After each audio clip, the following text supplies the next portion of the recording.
আজ ডিনারে আমরা দুজনে মিলে চিকেন ট্যাকো বানাচ্ছি। এটা খেতে খুব ভালো লাগে আর বানানোও খুব সহজ। এয়ার ফ্রায়ারের প্যানে প্রথমে ফয়েলটা বসিয়ে নিচ্ছি। এর উপর দেবো অল্প একটু তেল।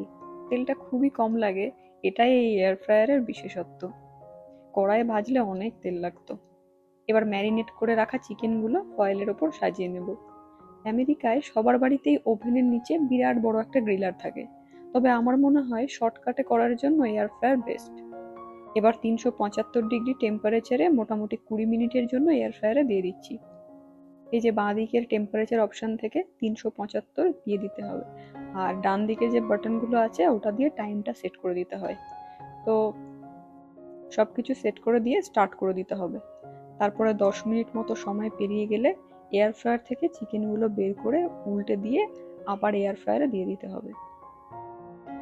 দেশে রোড সাইড তন্দুরির দোকানগুলোতে লাল সবুজ মশলা মাখানো চিকেন খাওয়ার মজা সে তো আলাদা, কিন্তু আমেরিকায় থেকে সেই স্বাদ মিস করলে এয়ার ফ্রায়ার গ্রিলার এরা ভালোই হেল্প করে।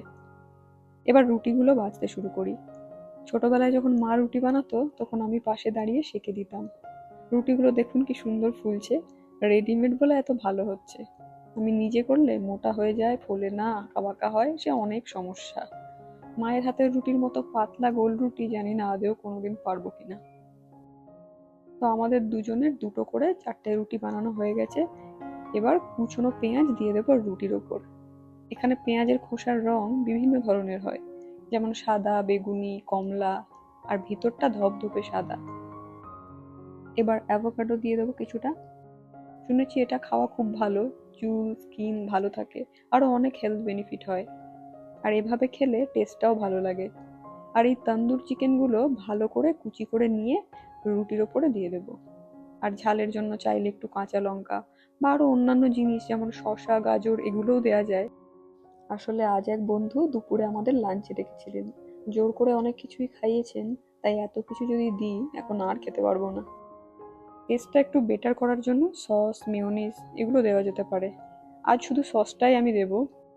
এই রেসিপির আইডিয়াটা সম্পূর্ণ ওর। ব্যাস দুটো বানানো হয়ে গেছে, এখন বাকি দুটো একটু বানিয়ে নিচ্ছে। যাই হোক, এবার একটু খেয়ে দেখি কেমন হলো। খুবই সুন্দর বানায়, আমি আগেও খেয়েছি, আজও খুব সুন্দর হয়েছে।